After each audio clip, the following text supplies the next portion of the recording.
Guys, good day and welcome back to this channel once again. And I remain my humble self, Martha Victor, your English teacher on this channel. And in our last class, we treated noun and types of noun in details. And today, without wasting time, we will delve into grammatical functions of noun. You may understand one or two things about noun. That noun is the name of person, animal, place, things, idea, or event. But today we are going to take a step further to examine the grammatical functions of a noun.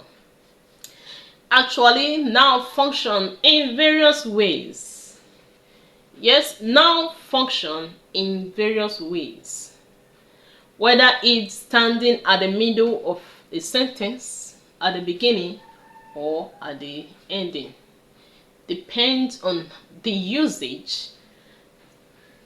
So, suffice to say that noun function in different ways. That's why, how come about the grammatical functions of a noun. Okay, noun can function in different ways in a sentence. Yes, noun play a different function in a sentence. Number one, as the subject of the verb. Number two, as the direct object of the verb. Number three, as the indirect object of the verb. Number four, as the subject complement. Number five, as the object complement. Okay, here we go. We have listed the 5 functions of a noun. How does noun play the function of a subject in a sentence? Noun plays a function of the subject when it is the doer of an action. Or did I say it plays a function of a subject when it acts as the doer, when it's actually performing the action of the verb? Then it is said to be the subject. A doer means the thing, the person that performed that particular action. Like Luke stole the book. Luke stole the book. Okay, Luke stole the book. So this very example shows that Luke performed an action in this sentence. Therefore, Luke here is our subject. Luke is a noun, and the function is playing in this particular sentence is a function of the subject. It's noun. How can you define a subject? A subject is the doer of an action in a sentence. A subject can actually be referred to the doer or the performer or the actor. A subject is the doer of an action in a sentence. So example is shown, like Luke stole the book, Mary swept the room, Mommy bought some curry. So that's how a subject can as well be referred to as noun. In this very statement now, Luke is performing the function of the subject in this sentence. I hope you understand it. Good. Now we're moving forward to direct objects. A noun can as well perform the function of a direct object. Direct object. How does it happen? Now I'm going to use this example as well. Luke stole the book. First off, we're going to define object. What is an object? An object is the receiver of an action in a sentence. Now, this our statement now. Luke stole the book. Is there any object? Yes, there is. The book here is the object. Stole the book is the receiver of an action. That is, stole is the verb here. Then book is your object. We normally represent object as O. When analyzing a sentence, you represent object as what? O.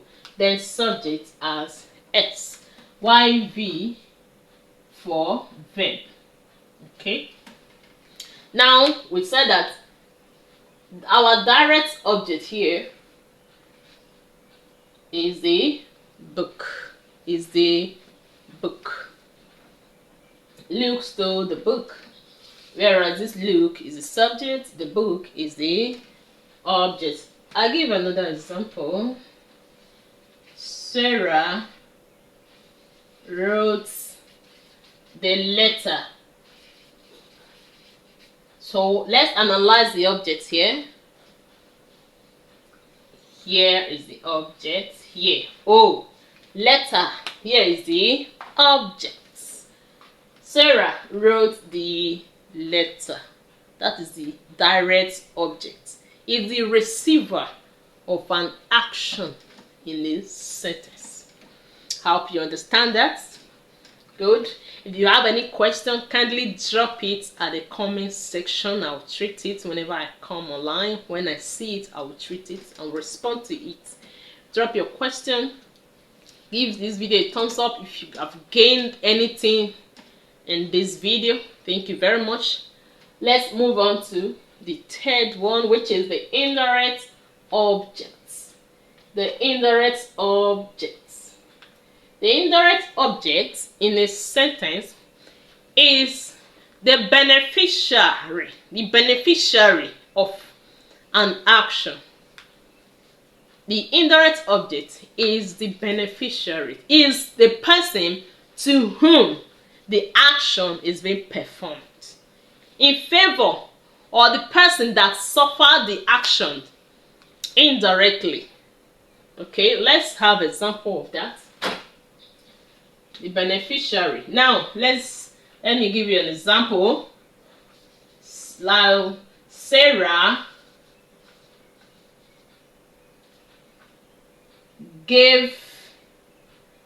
bought a book for her friend.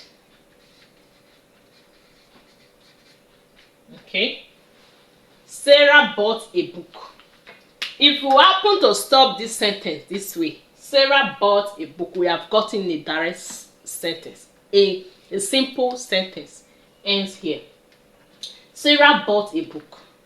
Here we have the subject, the bought, which is the verb, the book, which is the direct object, thing that is being bought. Now we went further to tell us whom is the beneficiary, which is for her friend. So that friend there is also an object, which is the IO, indirect object. So friend there is the indirect object. I'll give you another example. Mary gave the teacher some gifts. Take note. Mary gave the teacher some gifts. So now who is the beneficiary in this statement? Is our indirect object. Let's read the statement again. Mary gave the teacher some gifts. So who is the beneficiary here? Is the teacher. Automatically that becomes our indirect object, IO. I use IO to represent my indirect object. Okay, I think we are free to move forward to number 4, grammatical functions of a noun. You will agree with me, this is a very interesting topic you would like to pay attention to. No matter the level you are, whether you are in JSS, junior secondary, or senior secondary, you need it. It is a basic foundation of English language. You need to register it in your brain, register it in your memory, assimilate it. If you have any question that is running through your mind, just drop it for me. I will attend to it. Alright, I'll move further to treat number 4 here. It is our noun plays the function of subject complement. It plays the function of a subject complement. How does noun play the function of a subject complement? Here you go, simple. Any statement, any noun that talks about the subject, that talks more about the subject, that explains, that tells us more about the subject, is said to be the subject complement. What's the example? What's the example of subject complement? Chidi is my friend. Okay? You come to give a qualification to Chidi. Now, let's get that. Chidi is my friend. Talking more about that same person that have been mentioned earlier. That is what? Subject complement. Another example is Sarah is the head girl. Okay. Another example, Bill Gates is the president. Okay, as the case may be. Tinubu is the head of state. So you first of all mention the subject, then you go about to mention the position of that subject. Then you are complementing that subject, talking more about the subject. Then you are complementing the subject. It's as simple as that. That's the subject complement. So I'll write the example somewhere here. Example again. I have one here. Mary is my friend. Is my friend. Okay.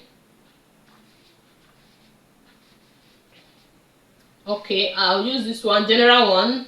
Yeah, everybody might know. Obama is the president of America. Okay. Shadrach is the governor. Alright. You have mentioned Shadrach earlier. Going further to tell us what Shadrach is. That word there is a complement. Thank you very much. At this point, I guess I've made a sense on this explanation. I've done justice to this subject complement. And without wasting much time, we will delve into the object complement, which is number 5 on our list of grammatical functions of a noun. Now, how does a noun perform the function of object complement? It's a simple, very simple. Now, any noun that goes further to speak, to explain about the object is the what? Object complement. Okay? Any noun that speak more of the object is the object complement. Can you give me an example? Alright, look at the board. Let's have 1 or 2 examples of object complement. The class elected Joshua class prefect. Okay, now let's see this first example before I go ahead to add another example. The class elected Joshua class prefect. Now, who is being elected the class prefect?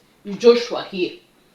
Now, if you read this statement and stop at this point, the class elected Joshua. We have made a simple statement already. A simple statement is there. Here is a simple sentence there. The class elected Joshua. So now going further to tell us what Joshua is being elected as. That noun there, class prefect, is a complement to Joshua. And Joshua there is the object. Is the what? Object. Oh, while the class here is the one that performed this action of electing. Class here is the S, the subject. While the elected here is what? The verb. Who did they elect? Joshua, which is the receiver of the action of the verb, elected. Then they went further to tell us what is being elected as. Do you get that now? Very good. Alright, I give one last example before I end this class, before we draw the curtain. So I want you to do one thing for me under this topic, the one you understand very well, either the subject, now perform the function of the subject, and now can perform the function of direct object, a noun can perform the function of indirect object, a noun can also perform the function of subject complement and object complement. Secondly, well, I can say they or we consider him a genius. Look at it. We consider him a genius. Okay, in other words, for us to remove this pronoun there, let's use a noun. We consider David, replace it with David there. So we are dealing with noun. Let's be on noun proper. We consider David a genius. So David there is the object. Why genius? Is talking more about David, which is the complement. Object complement. There you have it. The grammatical functions of a noun. Can you give it to me? As the subject of a verb, as the object of the verb, as the direct object, as the indirect object, subject complement, and object complement. Thank you very much for watching this video up to this point. I vow to make you to impact meaningfully into your lives through via this station. I promise to make impact to your lives in this channel. Stay with me, subscribe and give it a thumbs up. Thank you very much. Until I see you again in the next video.